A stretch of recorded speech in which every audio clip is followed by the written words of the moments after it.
করেছি, সর্ষেটা খুব ভালো খাচ্ছে।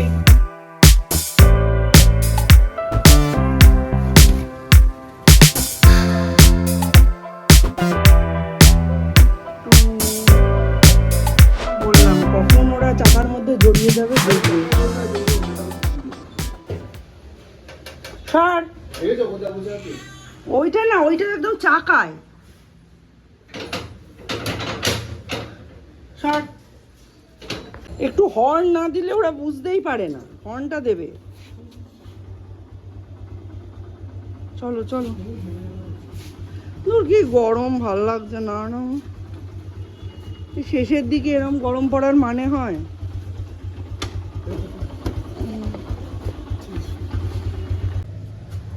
চাকার তলায় বসবে না, বুঝেছ? ছানাপোনাগুলো কেউ বসতে দেবে না। তুমি একটা দামড়ি, তুমি কি করে ভুল করো? বাচ্চাগুলো চাকার তলা থেকে সরে ঘরের মধ্যে ঢুকে গেল, আর তুই চাকার তলায় শুয়ে আছিস, লজ্জা করে না? ও সহ্য সহ্য, উঠে পড়ো, উঠে পড়ো বাবা, উঠে পড়ো। স্যার তো ড্যান্সটা পাঠিয়ে দিয়েছে, প্র্যাকটিস করতে হবে। 10-15 মিনিট ধরে ডাকছি সৌর্য, এবার কিন্তু আমি রেগে যাচ্ছি। হাত পা ছুঁড়বি না একদম, তাড়াতাড়ি ওঠ। Welcome back to Chiniya blogs. Chiniya ব্লগসের একটা ঘেঁটে যাওয়া দিনে তোমাদের সকলকে অনেক অনেক ওয়েলকাম। ঘড়ি কাটায় এখন বাজে ঠিক 9:30, আর এখন থেকেই ব্লগটা আরম্ভ করছি।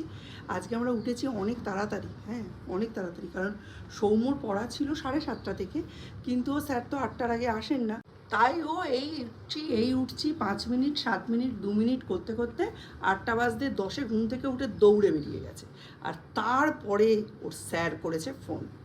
তখন আমি বললাম সৌম্যদীপ যাচ্ছে, অন দ্য ওয়ে, ও লেট করে ঘুম থেকে উঠেছে, ওই জন্য দেরি হয়েছে। এখন সৌযোগে ডান্স প্র্যাকটিস 1 ঘন্টা করিয়ে এই যে চা নিয়ে বসে গেছি।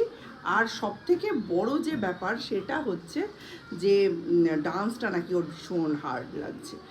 প্রথম তো হার্ড লাগবেই, আজকে ডে 1। আজকে রাজুর কাছ থেকে একাটি লাল শাক নিয়েছি। আরে মাটি কি মাটি কি মাটি, সেই মাটি ধুয়ে জল দিয়ে ভালো করে, আমরা বলি খাঙ্গালে খাঙ্গালে খাঙ্গালে খাঙ্গালে ধুয়ে তারপরে এখন লাল শাক চাপিয়েছি। রান্না বিশেষ কিছু নেই, কিন্তু যেহেতু ওই দিকের কাজটা এতটা দেরি হয়ে গেছে, এদিকেও লেট হবে। লাস্ট সোমবার থেকে সরস্বতী দিকে বলছি ওপরটা মুছতে, সে মঙ্গলবার তো আসলো না, তারপর থেকে পিছিয়েই যাচ্ছে, রোজই আসতে দেরি হয়ে যায়। আজ কালকে বলে গেল আজকে মুছবে, আজকেও বাজে 1:45। দেখা যাক ওনার কবে দয়া হয়, উনি ওপরটা মুছেন। অ্যাকচুয়ালি ওপরটা মুছতে বেশি সময় লাগে, নিচটা মুছলে কি শুধু 2টো ঘর, ডাইনিং আর উঠোনটা ধুয়ে দেয়, হয়ে যায়, কিন্তু ওপর মুছলে 2টো সিঁড়ি মোছা থাকে। প্লাস ওপরটা যেহেতু 1 সপ্তাহ ধরে মানে শুধু ঝাঁট দেওয়া হয়, মোছা হয় না, ওপরটায় ধুলোটাও বেশি জমে। যদিও আমি ঝাঁট দিয়ে দিয়ে এক জায়গায় জড়ো করে রাখি, তবু ঝাঁট দেওয়ার পরেই মোছা আর শুধু মোছার মধ্যে তো একটা তফাৎ আছে। তো ওই জন্য ওপরটা করতে একটু বেশি সময় লাগে, সেই জন্য ওনাকে একটু তেলও বেশি দিতে হয়। এখন আমার লাল শাক আর ডিমের ঝোল চেপে গেছে, টুকটুক করে করছি। রান্নাঘরের অবস্থা একদম শোচনীয়, ক্যামেরা ঘোরানোর মতো অবকাশ নেই। পরিষ্কার করে তারপরে আসবো আবার। খুব বিপদ থাকে কপালে। বেসিনের নিচটা নভেম্বর মাস থেকে পরিষ্কার করা হয়নি, এখন পরিষ্কার করে অন্ধকার তো, পা দিয়ে ওটাকে ঠিক করতে গেলাম, পাটা খ্যাচাত করে কিসে যেন কেটে গেল। তারপর ভালো করে ফোনের টর্চটা জ্বালিয়ে দেখতে গিয়ে দেখি এই যে পুরনো ব্ল্যাক স্টোনের টুকরো ওর ভেতরে পড়ে আছে। ওই যে বলেছিলাম একটা ঘটনা, সেই ঘটনার দিন আনফিনিশড করে রেখে কাজটা ওরা চলে গেছিলো, তার ফলে এই জায়গাটা এরমই রয়ে গেছে। তারপর তো আমার অপারেশন হলো, আমার নিচু হয়ে বসা বারণ হয়ে গেল, আর এইগুলো এখানে রয়েই গেল। এই যে দেখুন, এই জায়গাটার ফিনিশিংটা দেখেছেন কিরকম করেছে? এইটা না হয় রং করা ছিল, উঠে গেছে, এই জায়গার ফিনিশিংটা এরকম করে পালিয়েছে। বলুন রান্নাঘরে, এই যে রান্নাঘরের বেসিনের নিচটা এরকমই রেখে দিয়েছে, কোনো রং করা ফিনিশিং করা কিচ্ছু করেনি। আমি আজকে ধুয়ে যতটা সম্ভব হাত ঢুকলো, এদিকেও খানিকটা স্পেস আছে, ঢুকিয়ে পরিষ্কার করে এরম রাখলাম। পরে এখানে একটু ফিনাইল দিতে হবে, আমার হাত দিতে ভয় করছে, যদি হাতটা কেটে যায়। অবস্থা মা ঘুমোচ্ছে আর তুই সেই সুযোগে এসে বসে আছিস? হ্যাঁ, তোকে বারণ করেছি না? আসতে, পালা পালা পালা পালা পালা পালা। ওকে ঢুকতে দিবি না, ও খেয়ে নেবে বাচ্চা, একদম ঢুকতে দিবি না, বুঝেছিস? ভেতরে যা, এখন রান্না হয়নি, যা। মাছের ঝোল রান্না করিনি, ডিমের ঝোল রান্না করেছি, ভাত দিয়ে যাবো, যা।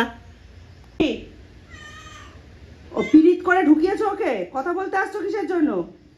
হ্যাঁ, হুলো সব বাচ্চা খেয়ে নেবে, ভোঁদাইয়ের মতো ঘুমোচ্ছিলে, লজ্জা করে না?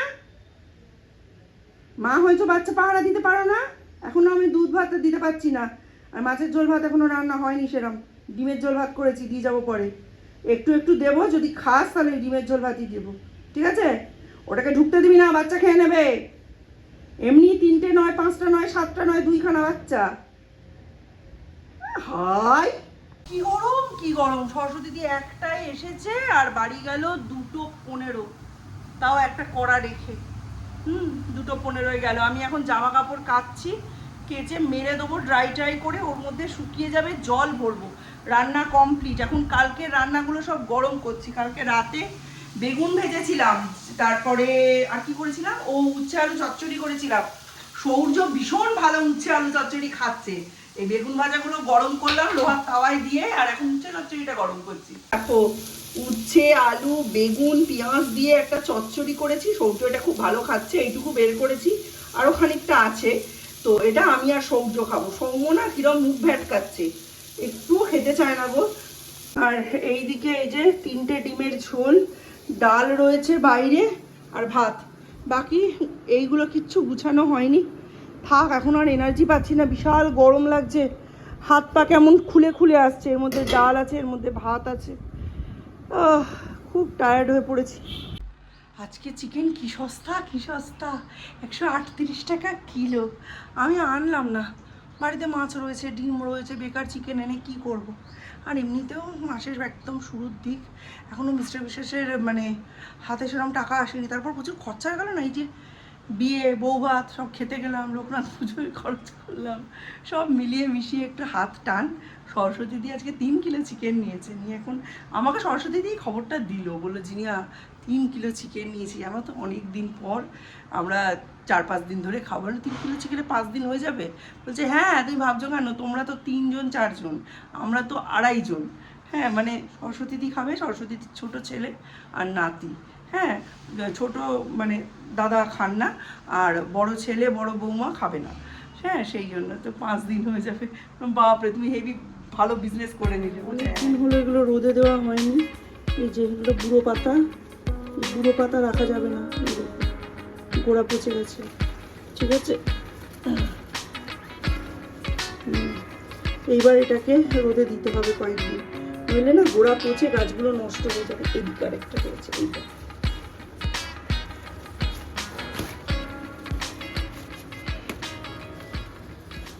মাঝে মধ্যে মেঘ করছে, তবে বৃষ্টি হচ্ছে না বলে না এটা কিরকম গুমশোনো ঝলসানো মতো গরম, চোখ মুখ কালো হয়ে যাচ্ছে। আর কি করা যাবে, শ্যাম্পু করতে হবে কালকে। ওই ড্রয়িং স্কুল থেকে, ড্রয়িং কম্পিটিশান থেকে এসে মাথা খুব মানে ব্যথা করছিল। মানে একেতে তো ওইরকম মিসম্যানেজমেন্ট, ওই রকম মানে লোকজন গাড়ি ভাড়া করে নিয়ে এসে আমি সত্যি কোনো দিন দেখিনি, এখানেই প্রথম দেখলাম। আর 2 নম্বর হচ্ছে মানে ওই গ্লাস মার্কিং দিয়ে বাউন্ডারি করতে দেয়নি, এবার ওটা ওর বাউন্ডারি পেন্সিল ছিল না, আমি জানি না ম্যাটারটা কি হয়েছে, আবার ভালো করে স্টাডি করতে হবে। হ্যাঁ, যুগলের কাছে না জানলে ব্যাপারটা হবে না। ওই সব নিয়ে সৌর্যটাকেও খুব বকেছি, খুব মেরেছি, মারধর খেয়েছে, আমার নিজেরও মনটা খারাপ। এবার ওকে মারলে ধরলে আমার তো মনটা খারাপ হবে, মেন ব্যাপারটা তাই। নিজেই মেরে ধরেছি, নিজেরই খুব মন খারাপ হয়েছে। তো কালকে রাত্রির অবধি খুব মাথা ব্যথা করছিল, সকালে উঠেও মন মেজাজ ভালো না। সৌর্য সকালে উঠে ডান্স প্র্যাকটিসটা করে নিয়েছে, বিকেলে ওকে ফ্রি হ্যান্ড এক্সারসাইজ প্লাস পড়াশুনো ওইদিকে বসাবো। তবে এবার থেকে একটু তাড়াতাড়ি উঠাতে হবে, ওকে ওই 10টায় উঠিয়ে এত কাজ করাতে পারবো না। স্কুল শুরু হয়ে গেলে সকালের দিকের পড়ার দিকটা তো স্কুলেই চলে যাবে, এসে ডান্সটা প্র্যাকটিস করবে, তারপর দুপুরে খাওয়া দাওয়ার পর ভাবছি ওকে একটু পড়তে বসাবো, পড়া থেকে উঠিয়ে এক্সারসাইজ করিয়ে, মানে একদম পুরো ঘড়ির কাঁটার মাপে চলে চলে দিনটা কমপ্লিট করতে হবে, নইলে খুব মুশকিল হয়ে যাবে। তার মধ্যে আছে দীপের, মিস্টার বিশেষের রান্নাবান্না। দীপ এখন বাইরের খাবার কয়েকদিন অ্যাভয়েড করবে। ও সেদিন অরিন্দম স্যারের কাছে বুধবার পড়তে যেতে পারিনি। এবারে ও স্যার বলেছে বাইরের খাবার একদম 1 বছরের জন্য বন্ধ করে দাও। বাইরের খাবার খেলেই যখন HDL LDL এর মানে প্রবলেম হচ্ছে, তখন বাইরের খাবার খাওয়ার একদমই দরকার নেই। বিশেষ করে অয়েলি ফুড, গ্লুটেন জাতীয় ফুড খাওয়ার দরকার নেই। এবারও শনিবার বুধবার এইসব দিনগুলো তো ওই চাউমিন, তারপরে এগরোল এসবের ওপরই তো থাকে। সেগুলো না হয় মোমো দিয়ে ইয়ে করলো, কিন্তু মোমোটাও তো গ্লুটেন, ময়দা দিয়ে তৈরি। দেখা যাক কী করা যায়। এবার বাড়ি থেকে 5-6 ঘন্টার জন্য বেরোলে প্রত্যেকবারই প্যাক করে টিফিন দেওয়াটা আমার পক্ষেও অসুবিধা। আমাকে তো পুরোটাই দেখতে হয় না, ওটাও কি করব ভাবছি। দেখা যাক কি হয়। কিরে আরেকটা কই? একখানা দুধ খাচ্ছে, আরেকটা কোথায় গেল? এই তো আধা ঘন্টা 40 মিনিট আগেও ছিল। কি ঝামেলা বলুন তো। একটা দুধ খাচ্ছে যখন, আরেকটা কখনোই ওই রুমের ভেতরে থাকবে না, সেটাও বেরিয়ে আসবে। খানিকক্ষণ আগেও দেখে গেলাম দুটো। এই হুলোগুলো এত জ্বালায়, আর এই কি যে ভোদাই মা। এইবার স্নানে যাব, শ্যাম্পু না করে আর থাকতে পারছি না। একটু মাথায় টেনশন হলে, চাপ হলেই আমি মাথায় তেল দিয়ে দিই, নারকেল তেল। এই হচ্ছে আমার মস্ত বড় দোষ। এখন আবার এত গরম লাগছে আর টিকতে পারছি না, মনে হচ্ছে এক্ষুনি শ্যাম্পু করতে হবে।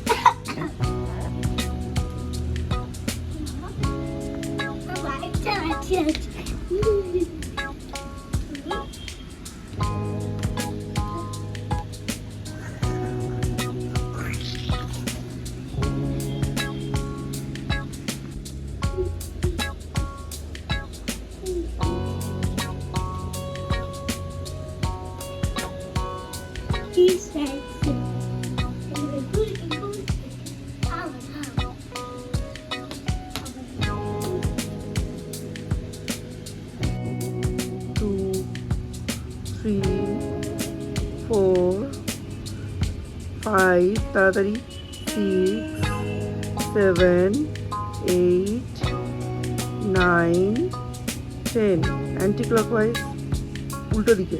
4, 5, 6, 7, 2, 3, 4, 5, 6, 7 and 2, 3, 4। ধরে থাকবে, নামবে না, ডাউন হবে না। এই ডাউন হয়ে যাচ্ছে, ধরে থাকো ধরে থাকো। Up down, up up up up up up up up up up down. সৌর্যকে সন্ধ্যেবেলায় ছাদে এনেছি, একটু এক্সারসাইজ করাবো। আর দেখুন কি সুন্দর ফুলটা ফুটেছে, কি ভালো লাগছে।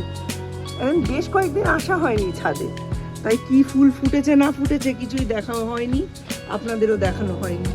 এই যে এখানে হচ্ছে কাবেরি ফুটেছে, আর এখানে অন্যান্য আরো অনেক ফুল ফুটেছে। সব থেকে যেটা প্রিয় ফুল আমার, সেটাও ফুটেছে অনেক। এই যে থোকা টগর। 2, 3, 4, ওপরের হাতের দিকে তাকাও। 5, 6, ওপরের হাতের দিকে। 7, ওপরের হাতের দিকে। 8, হয়নি, ভুল, ওই হাতটা লাগবে। 9, ওপরের হাতের দিকে। 10। হ্যাঁ, দুপুরে দেখলাম একটা বাচ্চা নিয়ে শুয়ে আছে, এখন আবার একাই শুয়ে আছে, পাত্তা নেই। শিফটিং করে দিয়ে আসছে একটা একটা করে, না কি কুলোটা নিয়ে যাচ্ছে, কিছুই বুঝছি না। বাচ্চা শিফট করে দিলে তোকে শুতে দেবো না আমি এখানে। মা, পালাচ্ছিস কেন? দুটোই তো রয়েছে, বের করিসনি কেন বাচ্চাটাকে? তখন আমি ভয় পেয়ে গেছিলাম। ঠিক আছে, দুটো বাচ্চাকে মায়ের সঙ্গে দেখতে পেয়ে আমি খুব খুশি হয়েছি, তাই একটু দুধ এনেছি। এ নাও, খাও খাও খাও খাও খাও খাও।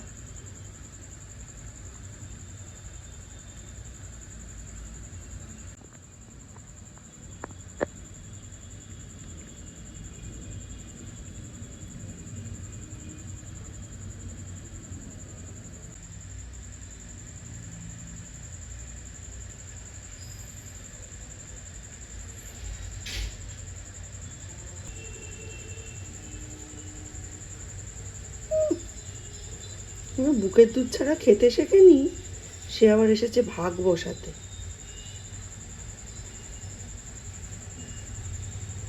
মানে দুধ গন্ধটা পাচ্ছে, কিন্তু খেতে তো জানে না কি করে খেতে হয়, মা বারণ করেছে। খাও।